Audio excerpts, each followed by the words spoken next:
Legendary اداکارہ عائشہ خان نے اپنے وکیل کو فون کیا اور اس سے کہا کہ میں اپنی تمام جائیداد اپنے دونوں بیٹوں کے نام کروانا چاہتی ہوں۔ وکیل صاحب اس کی خدمت میں حاضر ہوئے اور کہا کہ جائیداد کا کچھ حصہ اپنے نام رہنے دیں تاکہ آپ کے بچے آپ سے دور نہ ہو جائیں۔ عائشہ خان نے مسکراتے ہوئے وکیل سے کہا کہ وکیل صاحب، میں اپنے بچوں کو اچھی طرح جانتی ہوں۔ میرے دونوں بیٹے میرے فرما بردار ہیں، وہ مجھے چھوڑ کر کبھی نہیں جائیں گے۔ وہ تو اپنی ماں پر ہر وقت جان نچھاور کرنے کے لیے تیار رہتے ہیں، لہٰذا آپ کو فکر مند ہونے کی ضرورت نہیں۔ دونوں بیٹوں کی شادی ہوئی تو وہ ماں کو تنہا چھوڑ کر چلے گئے۔ ایک دن ماں کو تیز بخار تھا تو اس نے اپنے بڑے بیٹے کو ویڈیو کال کی اور اسے اپنی طبیعت کے بارے میں آگاہ کیا۔ بیٹے نے ماں کو دیکھتے ہی فوراً، یہ اس زمانے کی بات ہے جب عائشہ خان کی شہرت عروج پر تھی۔ اداکاری کی دنیا میں آنے سے پہلے وہ ایک گھریلو خاتون تھی جس کو اپنے گھر سے محبت تھی، جو اپنے شوہر کی خدمت گزار اور اپنے بچوں کی تربیت کرنے والی تھی۔ پھر شوہر کی بے نیازی نے اسے اداکاری کی دنیا میں آنے پر مجبور کیا۔ عائشہ خان کا شوہر کئی دن گھر سے باہر رہتا تھا اور اس کی انہی عادات نے عائشہ کو پریشان کیا تھا۔ ایک دن جب اس کا شوہر گھر آیا تو عائشہ نے اس سے یہی کہا کہ یا تو آپ اپنے بیٹوں کو اور میرا بھی گلا دبا دیں اور اس کے بعد اس گھر کو فروخت کر دیں تاکہ آپ کو مکمل آزادی حاصل ہو سکے۔ آپ کئی ہفتے گھر سے باہر رہتے ہیں، اس طرح کے دوستوں کے ساتھ ہر وقت آپ ٹائم گزارتے ہیں، لیکن آپ کو یہ بات کیوں بھول جاتی ہے کہ آپ کے 2 بیٹے بھی ہیں، آپ کی ایک بیوی بھی ہے۔ یہ سن کر قیوم کو غصہ آ جاتا تھا۔ اس نے عائشہ سے یہی کہا کہ کس چیز کی کمی ہے تم لوگوں کو؟ تم لوگوں کی تمام ضروریات کا خیال رکھتا ہوں۔ گھر میں ایک ملازمہ بھی ہے جو تمہیں کھانا پکا کر دیتی ہے، کپڑے بھی دھوتی ہے۔ اپنی ساری مصروفیات تمہارے ساتھ میں شیئر نہیں کر سکتا۔ میں اپنے کاروبار کو وسیع کرنا چاہتا ہوں، اس لیے مجھے ہر وقت نئے کلائنٹس کی تلاش رہتی ہے۔ میں ہر وقت مصروف رہتا ہوں۔ اگر اس شہر میں رہنا ہے تو مجھے نئے تعلقات بنانے پڑیں گے۔ پولیس آفیسر سے لے کر سیاست دانوں تک تمام لوگوں سے ملنا ہوگا، ان سے تعلقات جوڑنا ہے، ورنہ میری اتنی سالوں کی محنت ضائع ہو جائے گی۔ قیوم کی کاغذ اور گتے بنانے کی بڑی فیکٹری تھی۔ وہ اپنے اس کاروبار کو وسیع کرنا چاہتا تھا۔ اس کا ارادہ تھا کہ لاڑکانہ کے پاس ہی ایک اور فیکٹری بنائے اور اس فیکٹری پر اپنے بھائی کو بٹھائے جو کہ آوارہ گردی کر رہا تھا، فارغ تھا۔ انہی کوششوں کی وجہ سے وہ گھر سے کئی دن باہر رہتا تھا اور عائشہ کو اس بات پر بہت بڑا اعتراض تھا، لیکن وقت ایک جیسا نہیں رہتا۔ گو کہ اس نے کافی ترقی کی تھی۔ لاڑکانہ میں دوسری فیکٹری بنانے میں بھی وہ کامیاب ہوا تھا، لیکن اس کا بھائی نااہل ثابت ہوا۔ اپنے بھائی کی غلطیوں کی وجہ سے، ناتجربہ کاری کی وجہ سے جلد ہی وہ فیکٹری بند ہو چکی تھی اور قتل کے الزام میں اس کے بھائی کو جیل بھی ہو گئی۔ ایک طرف وہ اپنے بھائی کی رہائی کی کوششیں کر رہا تھا، دوسری طرف اپنے کاروبار پر توجہ بھی دے رہا تھا۔ ان حالات میں عائشہ جو شکوہ کرتی اسے غصہ آتا۔ کئی بار اس نے عائشہ سے کہا کہ بھاڑ میں جاؤ تم اور تمہارے یہ بچے، تمہیں اپنی پڑی ہے جبکہ میری زندگی تو داؤ پر لگی ہے۔ میرا چھوٹا بھائی جیل میں ہے، میرا سارا کاروبار ٹھپ ہو چکا ہے، کاروبار میں خسارہ ہو رہا ہے، تمہیں اپنی پڑی ہے۔ اب تو اس نے اپنی بیوی بچوں کو وقت دینے کے علاوہ خرچ دینا بھی بند کر دیا تھا۔ حالات کو دیکھتے ہوئے عائشہ خان نے جاب کرنے کا فیصلہ کیا۔ پھر کچھ عرصہ بعد اس کی ملاقات اپنی ایک پرانی دوست کے ساتھ ہوئی جس کا نام تابندہ تھا۔ تابندہ نے اچانک اسے آفس سے باہر دیکھا تھا۔ وہ کافی عرصہ بعد ایک دوسرے کے ساتھ مل رہی تھی۔ تابندہ کے پوچھنے پر اس نے بتایا کہ میں یہاں کلرک ہوں اور ماہانہ 20,000 تنخواہ ملتی ہے، جس پر تابندہ نے اس سے کہا کہ مجھے آج تک یاد ہے کالج کے فنکشن میں تم کمال ایکٹنگ کرتی تھی اور تمہاری اسی خصوصیت کی وجہ سے میں سمجھتی ہوں کہ تم ایک اچھی ایکٹر ہو۔ میں ایک پروڈیوسر کو جانتی ہوں، وہ تمہیں اپنے ایک نئے ڈرامے میں چانس دے گا، ہو سکتا ہے یہی ڈرامہ تمہاری تقدیر بدل دے۔ عائشہ خان کو اداکاری سے کوئی لگاؤ نہیں تھا، لیکن مجبوری یہ تھی کہ اس کا شوہر اس سے اب لا تعلق ہو چکا تھا۔ نہ وہ عائشہ خان کو طلاق دیتا تھا، نہ ہی وہ اپنے بچوں کی کفالت کر رہا تھا۔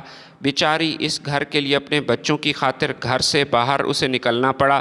جب اس نے اپنے شوہر قیوم سے بات کی تو اس نے کہا کہ ایسا نہیں ہو سکتا، مجھ سے یہ برداشت نہیں ہوگا کہ تم ٹی وی پر آؤ، تم ڈرامے میں کام کرو۔ اگر تم نے ڈراموں میں کام کرنے کے بارے میں سوچا بھی تو میں تمہیں زندہ نہیں چھوڑوں گا، یہ بات میری ہمیشہ یاد رکھنا۔ بیچاری اپنے شوہر سے خوفزدہ تھی اور اپنا یہ ارادہ اس نے ترک کیا۔ تابندہ نے اسے قائل کرنے کی کوشش کی، لیکن اس نے تابندہ سے یہی کہا کہ میں اپنے شوہر کو اچھی طرح جانتی ہوں، وہ کس ذہانت کا مالک ہے تم نہیں جانتی، کل کو وہ مجھے اور میرے بچوں کو نقصان پہنچا سکتا ہے۔ اس لیے اس نے اپنا یہ ارادہ ترک کیا، لیکن پھر اچانک ایسا ہوا کہ اسے ڈراموں میں کام کرنا پڑا، یہ کہ اس کے شوہر کی فیکٹری کو آگ لگ گئی، جس کی وجہ سے اس کے شوہر قیوم کو صدمہ ہوا، اسے فالج کا اٹیک ہوا تھا۔ یہ قیوم کے لیے بڑا صدمہ تھا جس کو وہ برداشت نہ کر پایا۔ اپنی بیوی بچوں کا تو اسے خیال نہیں تھا، لیکن اب وہ اپنی بیوی کا محتاج تھا۔ اس موقع پر عائشہ خان نے اپنا بڑا پن دکھایا۔ وہ شوہر جسے اس کی پرواہ نہیں تھی، جس کو اپنے بچوں کی پرواہ نہیں تھی، جو عائشہ کو انسان تک نہیں سمجھتا تھا، آج اسی کا وہ محتاج ہو چکا تھا۔ وہ اسے اپنے ہاتھوں سے کھانا کھلاتی، اس کی صفائی کا خیال رکھتی، اپنے بچوں کو بھی سنبھال رہی تھی، ساتھ ساتھ جاب بھی کر رہی تھی۔ لیکن اب نوکری سے گزارا مشکل تھا۔ فیکٹری کو آگ لگنے کے بعد اس کا شوہر تو کنگال ہو چکا تھا۔ اب 20,000 ماہانہ گھر کے اخراجات پورے کرنا آسان نہیں تھے، لہٰذا اس نے اداکاری کی فیلڈ میں قدم رکھا۔ اس فیلڈ میں آنے سے پہلے اس نے اپنے شوہر سے اجازت بھی مانگی تھی، جس پر اس کے شوہر قیوم نے اب اسے اجازت دے دی تھی۔ لیکن اداکاری میں اسے سوچ سے بھی زیادہ شہرت اور عزت ملی۔ ٹی وی پر پہلا ہی ڈرامہ اس کا ہٹ ہو چکا تھا، پورے ملک میں اس کی ذہانت کو مانا گیا، وہ دیکھتے ہی دیکھتے پورے ملک میں مشہور ہو چکی تھی۔ لیکن اس شہرت نے اس کا دماغ خراب نہ کیا، وہ ہمیشہ عاجز رہی۔ اکثر اوقات ایسا ہوتا ہے، شہرت کے بعد انسان غرور کا شکار ہو جاتا ہے، لیکن عائشہ ایسی بالکل نہیں تھی، بلکہ اضافی پیسے سے وہ غریب اور محتاج لوگوں پر خرچ کرنے لگی تھی۔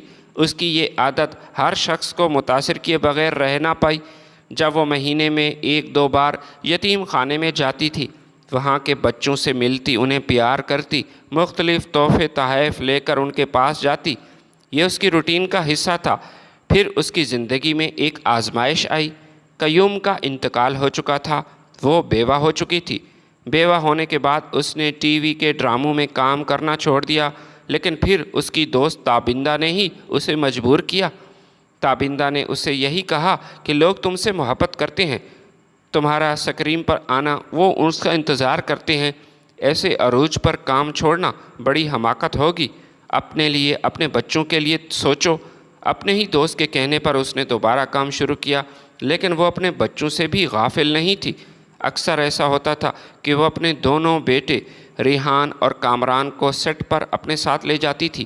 وہ اپنے بیٹوں کو بغیر نہیں رہ سکتی تھی اور انہیں ہر وقت اپنی آنکھوں کے سامنے دیکھنا چاہتی تھی تاکہ اسے تسکین حاصل ہو، دل کو تسلی ہو۔ وقت تیزی کے ساتھ گزر رہا تھا۔ وہ بچے جن کو وہ پال رہی تھی، جن کی خاطر وہ اس فیلڈ میں آئی تھی، اب وہ جوان ہونے لگے تھے، تعلیم حاصل کر رہے تھے۔ بڑے بیٹے ریحان نے امریکہ کی ایک یونیورسٹی میں پڑھنے کی خواہش کا اظہار کیا تھا، تو عائشہ نے اپنے بیٹے سے کہا کہ تم اپنا ایڈمیشن آن لائن بھیج دو، یونیورسٹی کے لیے انٹری ٹیسٹ بھی دو، اگر تم کامیاب ہو گئے تو میں یہ تمہارا خواب پورا کروں گی، میں تمہاری ماں ہوں۔ ریحان نے ٹیسٹ دیا اور اسے اس ٹیسٹ میں کامیابی حاصل ہوئی۔ ماسٹرز کی تعلیم حاصل کرنے کے لیے وہ امریکہ چلا گیا۔ چھوٹا بیٹا کامران پڑھائی میں تو اتنا لائق نہیں تھا، لیکن اسے بھی اداکاری کا شوق تھا، لیکن ماں کی طرف سے ہی اسے منع کیا گیا تھا۔ عائشہ خان کبھی نہیں چاہتی تھی کہ اس کا بیٹا کامران اداکاری کرے، وہ تو مجبوری کی حالت میں اس فیلڈ میں آئی تھی، اپنے بچوں کی کفالت کر رہی تھی، وہ بھی اکیلی تھی، مجبور تھی۔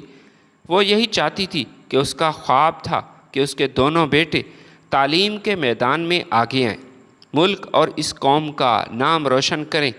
اسے اپنے بیٹے ریحان پر فخر تھا، جبکہ کامران کو بھی وہ محنت کرنے کی تلقین کر رہی تھی۔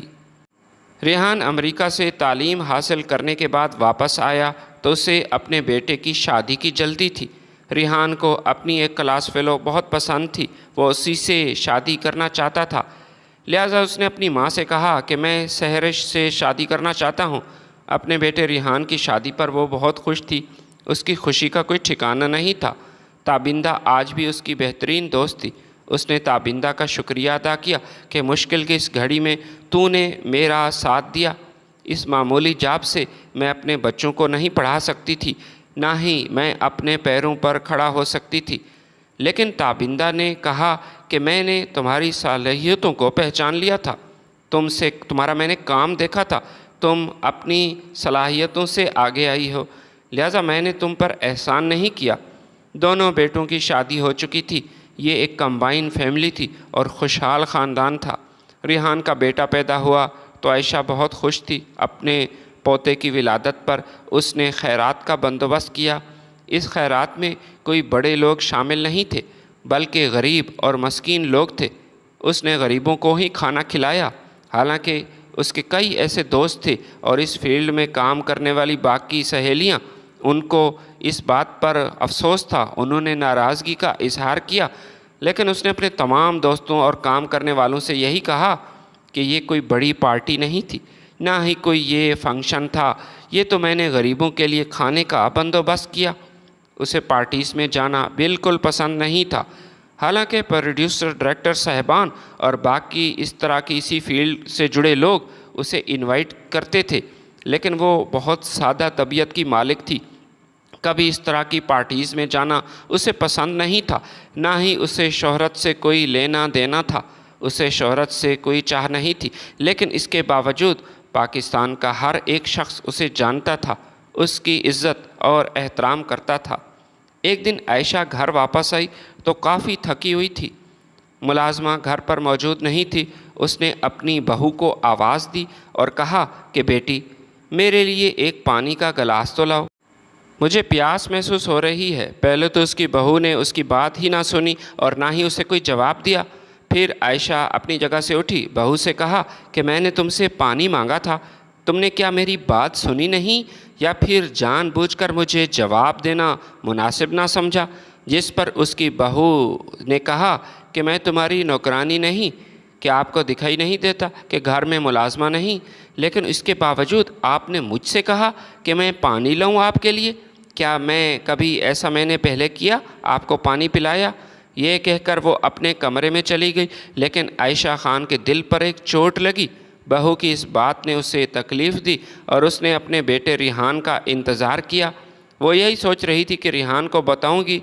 ریحان جیسے ہی گھر میں داخل ہوا تو ماں رو رہی تھی۔ ریحان نے اپنی والدہ سے کہا کہ ماں کیا ہوا، آپ کیوں رو رہی ہیں؟ طبیعت تو ٹھیک ہے۔ عائشہ خان نے اپنے بیٹے سے کہا کہ بیٹا، میری طبیعت تو ٹھیک ہے، لیکن میرا دل بہت اداس ہے تمہاری بیوی کی وجہ سے۔ اس نے کہا کیا ہوا، میری بیوی نے کیا کہا؟ اس نے کہا کہ میں نے پانی مانگا اور اس نے الٹا مجھے ڈانٹنا شروع کیا۔ پانی پلانا تو دور کی بات، اس نے مجھ سے سخت لہجے میں بات کی، بدتمیزی کی۔ یہ سن کر ریحان کو غصہ آیا۔ اس نے اپنی ماں سے کہا کہ ماں، میں ابھی اس کی خبر لیتا ہوں، وہ آپ سے ابھی معافی مانگے گی، آئندہ آپ کو شکایت کا موقع نہیں ملے گا۔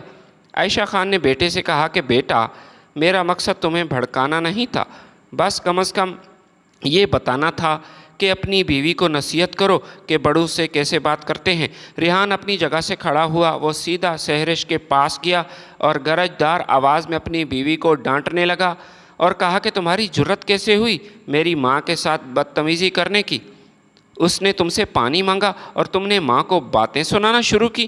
سہرش اپنے شوہر پر حیران تھی، وہ غصیلی نظروں سے اپنے شوہر کو دیکھنے لگی، جس پر شوہر نے اپنی بیوی سے ہی معافی مانگی اور پھر چپکے سے اس سے کہنے لگا کہ یہ میری مجبوری تھی، ماں کو سنانے کے لیے میں نے تمہیں ڈانٹا۔ ماں کے سامنے مجھے فرما بردار بیٹا بننا ضروری ہے، اگر میں یہ ڈرامہ نہ کرتا تو اتنی بڑی جائیداد سے محروم ہو جاتا۔ پھر اس نے اپنی بیوی کو بیڈ پر اپنے سامنے بٹھایا اور کہا کہ میری بات سنو، اگرچہ تمہیں یہ بات ناگوار گزرے لیکن پھر بھی میری خاطر ماں کا چھوٹا موٹا کام کر لیا کرو۔ وہ کبھی تمہیں بڑا کام کرنے کے لیے نہیں کہے گی کہ اس کی خدمت کرو، اس کے پیر دباؤ، لیکن کم از کم اگر پانی کا کہے تو پانی پلا دیا کرو۔ لیکن اس بات پر سحرش کو غصہ آیا۔ اس نے کہا کہ میں تمہاری ماں کی ملازمت تو نہیں، اور مجھے تمہاری ماں کی جائیداد سے بھی کوئی لینا دینا نہیں۔ میرے باپ نے میرے حصے میں کافی جائیداد چھوڑی ہے جو مجھ پر کافی ہے۔ ریحان اس سے کہنے لگا کہ بے وقوف عورت، میری بات کو سمجھنے کی کوشش تو کرو۔ تمہیں اگر ماں کی جائیداد میں دلچسپی نہیں، لیکن کم از کم مجھے تو ضرورت ہے نا، یہ کروڑوں کی جائیداد ہے۔ اگر ماں ہم سے ناراض ہو گئی تو وہ اپنا سارا کچھ یتیم خانے میں ڈونیٹ کر دے گی۔ تم تو اس حقیقت سے اچھی طرح واقف بھی ہو کہ ان کو یتیم بچوں سے کتنی محبت ہے۔ بچپن سے لے کر آج تک ماں نے انہیں کتنا پیار کیا ہے۔ جتنا وہ یتیم خانے کے بچوں کو پیار کرتی ہے، ان پر خرچ کر رہی ہے، ان کی صحت تعلیم پر پیسہ لگا رہی ہے، عین ممکن ہے کہ ماں اپنی آدھی جائیداد بھی یتیم خانے کے حوالے کر دے، اور یہ بات تو مجھ سے برداشت نہیں ہوگی۔ لہٰذا میرا ساتھ دو، ماں سے جا کر معافی مانگو۔ سحرش اپنے شوہر کی بات نہیں مان رہی تھی۔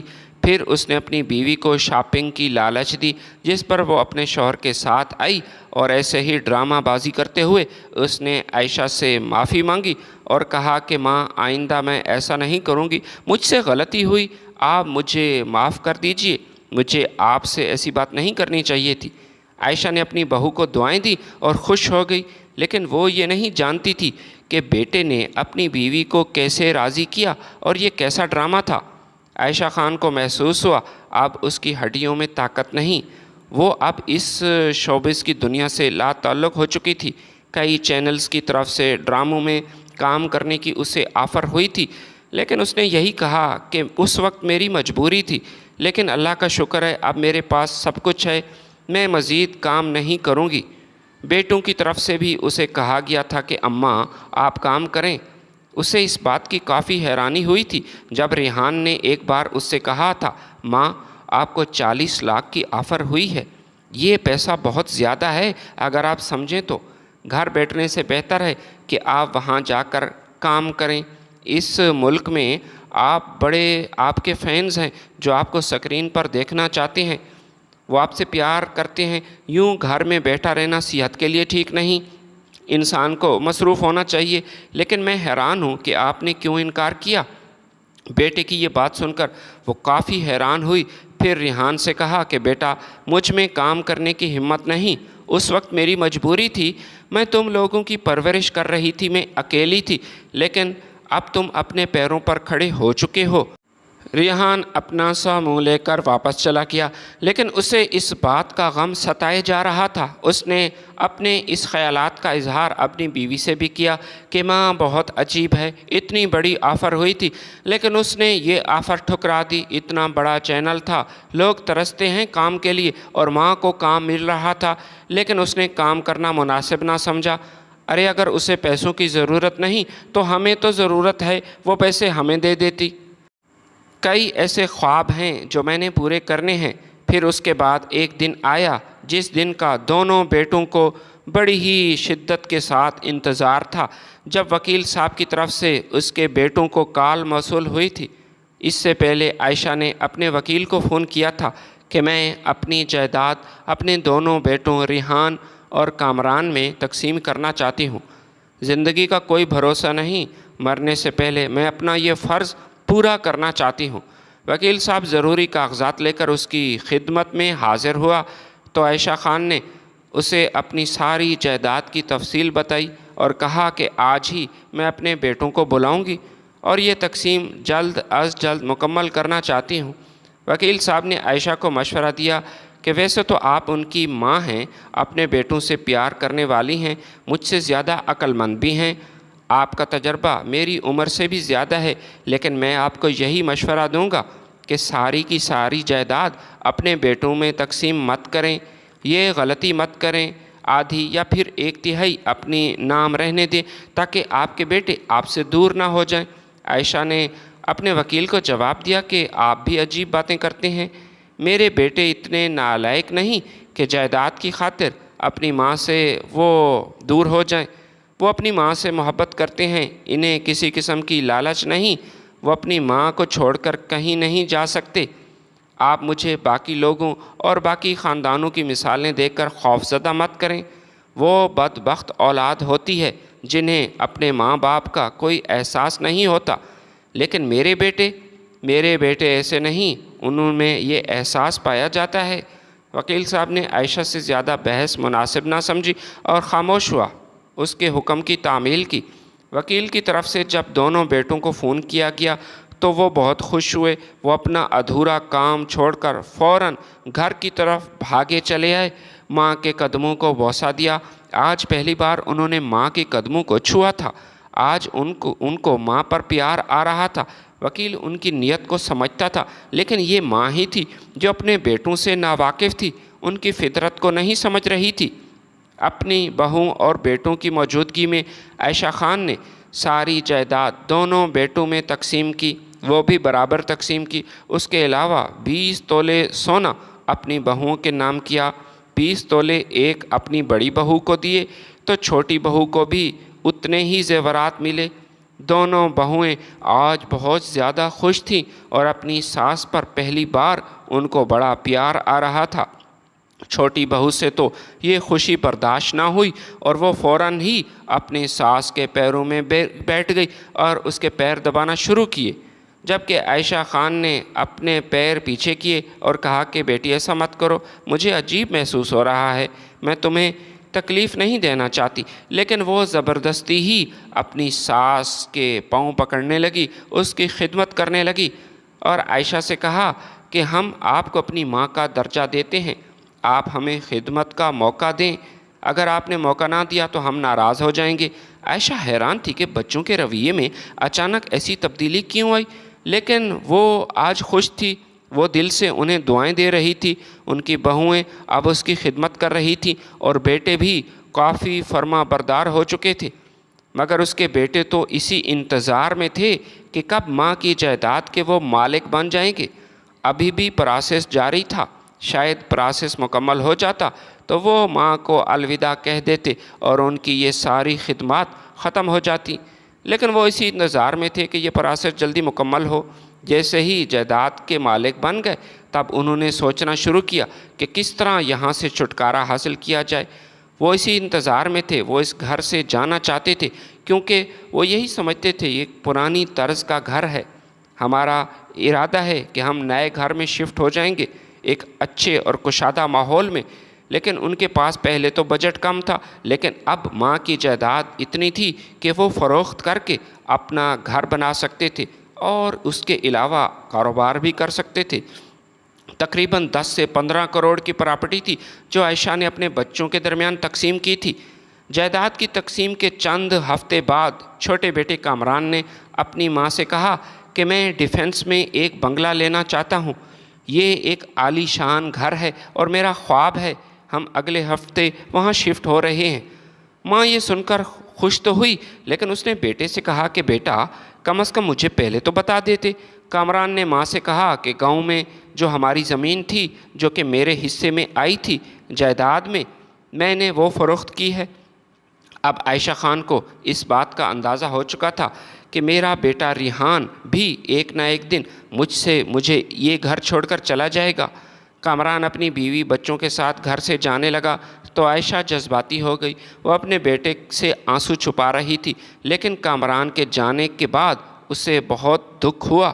وہ جانتی تھی کہ وہ اپنے بیٹے کے کہنے پر ہی وہاں سے رخصت ہوا ہے۔ اب اسے اس بات کا یقین تھا کہ ریحان بھی ایک نہ ایک دن گھر سے چلا جائے گا اور ماں کو تنہا چھوڑ کر چلا جائے گا۔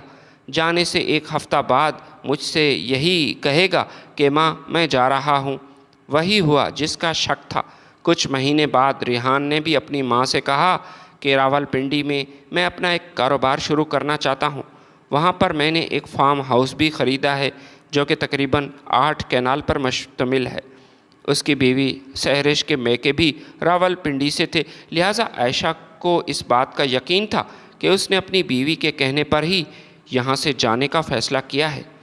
کامران کو وہ نہ روک سکی تھی، بھلا اپنے بیٹے ریحان کو کیسے روک سکتی تھی؟ آخری دن اس نے اپنے پوتے پوتوں کو پیار کیا اور اسی طرح ریحان بھی اپنی فیملی کو لے کر وہاں سے رخصت ہو گیا۔ لیکن افسوس کی بات تو یہ ہے کہ کسی نے بھی یہ نہ کہا کہ ماں آپ بھی ہمارے ساتھ چلیں، ہمارے گھر چلیں۔ نہ کامران نے زحمت کی، نہ ہی ریحان نے ماں سے ایسی کوئی بات کی جس کی وجہ سے اسے بہت افسوس تھا۔ افسوس اس بات کا تھا کہ جن کو میں نے اتنا پیار دیا، پیار سے پالا، جن کی خاطر میں نے مشقت کی، کم از کم ایک بار تو کہہ دیتے کہ ماں ہمارے ساتھ چلیں۔ لیکن انہوں نے ایسا نہیں کہا، صرف اور صرف اپنی بیویوں کی وجہ سے۔ خیر، بیٹوں کے جانے کے بعد اب وہ تنہا ہو چکی تھی، تنہائی کی عادی تھی۔ بیٹے شروع میں ماں سے ملنے آ جاتے تھے، کبھی عید پر، کبھی کسی بات پر، لیکن اب وہ نہیں آ رہے تھے، صرف کالز کر رہے تھے، اور آہستہ آہستہ یہ کالز کا سلسلہ بھی سلو ہو گیا۔ ایک بار وہ اپنے بیٹے کامران سے ملنے گئی۔ یہ پہلی بار تھا جب وہ اپنے بیٹے کے پاس ڈیفینس میں گئی تھی، لیکن وہاں جا کر کامران اور اس کی بیوی کا رویہ ٹھیک نہیں تھا۔ بیچاری بمشکل ایک رات ہی وہاں رہ سکی اور پھر واپس آ گئی۔ ریحان امریکہ شفٹ ہو چکا تھا اور اس کا چھوٹا بھائی کامران اپنے بڑے بھائی سے یہی کہہ رہا تھا کہ مجھے بھی اپنے پاس بلا لیں، میرے ویزے کا بندوبست کریں، یہاں کے حالات خراب ہیں، یہاں کاروبار خراب ہو رہا ہے۔ ریحان نے اپنے چھوٹے بھائی کو تسلی دی اور کہا کہ 6 مہینے بعد تم بھی میرے پاس آ جاؤ گے، میں کوشش کر رہا ہوں۔ کچھ عرصہ بعد کامران بھی اپنے بھائی کے پاس امریکہ چلا گیا۔ ماں کی طاقت کم ہو رہی تھی، وہ بوڑھی ہو رہی تھی، اس کی ہڈیوں میں دم نہیں تھا کہ وہ خود کام کر سکے۔ ایک ہی ملازمہ تھی جو اس کی دیکھ بھال کر رہی تھی۔ عائشہ خان کی ایک ہمسائی تھی جس نے بتایا کہ مجھے کافی دنوں سے عائشہ نظر نہیں آ رہی تھی۔ میں حیران تھی کہ وہ کہاں گئی۔ نہ ہی اس کی ملازمہ گھر پر تھی، اس کی ماں بیمار تھی اور ملازمہ 2 ہفتے کے لیے اپنے گاؤں گئی ہوئی تھی، لہٰذا وہ گھر میں اکیلی تھی۔ لیکن میں نے یہی سمجھا کہ عائشہ اپنے بیٹوں کے پاس چلی گئی ہے، کیونکہ اس کے علاوہ تو اس کا کوئی اپنا نہیں تھا۔ مجھے ان کے گھر سے بدبو آ رہی تھی، میں کافی پریشان تھی۔ میں نے پولیس کو اطلاع دی، پھر بعد میں پتہ چلا کہ اس کی لاش پچھلے 10 دن سے گھر میں پڑی ہے، لاوارث لاش۔ پولیس اس کے گھر میں داخل ہوئی تو وہ بیڈ پر دراز تھی، لاش تقریباً گل چکی تھی۔ اس کی ہمسائی بہت پچھتائی کہ میں نے اپنی پڑوسن عائشہ کی خبر کیوں نہ لی، لیکن آج کل افراتفری کا دور ہے، کسی کو کسی کا ہوش نہیں، ہر کوئی اپنی مستی میں مست ہے۔ لوگ ان کے بیٹوں پر لعنت بھیج رہے تھے۔ آج جو امریکہ میں اپنی زندگی گزار کے واپس آئے، جب انہیں بتایا گیا کہ ان کی ماں کی وفات ہو چکی ہے، ان کی ماں کی لاش پچھلے 10 دن سے اکیلی گھر میں پڑی تھی، پڑوسن نے اس بات کا اعتراف کیا کہ عائشہ بہت نیک خاتون تھی، یہ میری بڑی ہمدرد تھی، مشکل کی ہر گھڑی میں اس نے میرا ساتھ دیا تھا۔ لیکن آج مجھے اس بات کا افسوس ہے کہ 10 دن سے وہ گھر میں لاوارث پڑی تھی، لیکن کوئی بھی اسے نہ پہچان سکا، نہ ہی کوئی اس کے پاس آیا۔ وہ ڈپریشن میں مبتلا ہو چکی تھی۔ پولیس گھر میں داخل ہوئی، اسے دیکھا، اس بات کا اندازہ لگایا گیا تھا کہ تقریباً 10 دن سے وہ بیچاری یوں ہی پڑی تھی، حالانکہ اس کے بیٹوں نے اسے فون بھی نہیں کیا۔ اس بات کا ثبوت مل رہا تھا کہ بیٹے اس سے رابطہ نہیں کر رہے تھے۔ یہ کافی افسوسناک خبر تھی جو پورے محلے کو اس خبر نے مایوس کیا۔ بیٹوں کو جب بتایا گیا تو وہ کافی حیران ہوئے، یہی کہنے لگے کہ کچھ دن پہلے تو ماں سے بات ہوئی تھی، ماں بالکل ٹھیک تھی، ایسا کیسے ہو سکتا ہے؟ لیکن لوگ اس پر لعنت بھیج رہے تھے کہ اگر تمہاری ماں سے تمہارا رابطہ ہوتا تو ایسا بالکل نہ ہوتا۔ وہ یہی کہنے لگے کہ ہم واپس آ رہے ہیں، ہمارے آنے تک ماں کی تدفین نہیں ہونی چاہیے۔ اس کی لاش کو سرد خانے میں منتقل کیا گیا، لیکن وہ جیسے ہی پاکستان میں آئے تو ڈاکٹر ان پر برس پڑے اور ان دونوں بیٹوں پر لعنت بھیجتے رہے، یہی کہا کہ خدا کا خوف کرو، 10 دن سے وہ تمہاری بیچاری ماں اکیلی گھر میں تھی، اس کا مطلب یہی ہے کہ تم لوگ اپنی ماں سے رابطہ نہیں کرتے تھے۔ 10 دن میں اگر ایک بار بھی کال کی ہوتی تو شاید تمہیں تفشیش ہوتی کہ ماں جواب کیوں نہیں دے رہی، لیکن یہی لگتا ہے کہ تم لوگوں کا ماں سے رابطہ نہیں تھا۔ اب تیار ہو جاؤ، کیونکہ تمہارے ساتھ بھی یہی ہوگا، تمہاری اولاد بھی تمہیں چھوڑ کر چلی جائے گی، کیونکہ دنیا تو مکافات عمل ہی ہے۔ سامعین، یہ ایک فرضی کہانی بنائی گئی ہے، لیکن اس میں جو حقیقت ہے اس کو جھٹلایا بالکل نہیں جا سکتا کہ بیٹے اپنی ماں سے بے نیاز تھے، وہ ماں کو چھوڑ کر چلے گئے تھے، ماں سے ان کا رابطہ بھی نہیں تھا۔ خدا کسی کو ایسی اولاد نہ دے۔ میں نے عائشہ خان کا واقعہ جب سنا تو دلی افسوس ہوا، دل میں آیا کہ کم از کم ایک بار تو ان بیٹوں سے میرا سامنا ہو اور میں ان بیٹوں سے پوچھوں کہ تم نے اپنی ماں کے ساتھ ایسا کیوں کیا؟ اس عمر میں اسے تنہا چھوڑ کر چلے گئے، جب وہاں سے جانے لگے تو ایک بار ماں سے کیوں نہ کہا کہ ہمارے ساتھ آ جائیں ماں؟ جو جیتے جی اپنی ماں کا احساس نہ کر سکے، انہیں اپنے پاس نہ رکھا تو کئی مہینے تک اس سے رابطہ بھی نہ کیا، اب وہ کیسے اپنی ماں کی تدفین کے لیے آ گئے ہیں؟ کیا ہمارا مذہب، ہمارا اسلام ہمیں یہی سکھاتا ہے کہ اپنے والدین سے دور ہو جائیں، بس دنیا کو دکھانے کے لیے، میت کو کاندھا دینے کے لیے واپس وطن آ جائیں، پھر دوبارہ اپنی زندگی میں مصروف ہو جائیں؟ یہ بہت بڑا سبق ہے ان بیٹوں کے لیے جو اپنے والدین سے بے خبر ہیں۔ اللہ تعالیٰ سے دعا ہے کہ وہ ہمیں والدین کی خدمت کرنے کی توفیق دے۔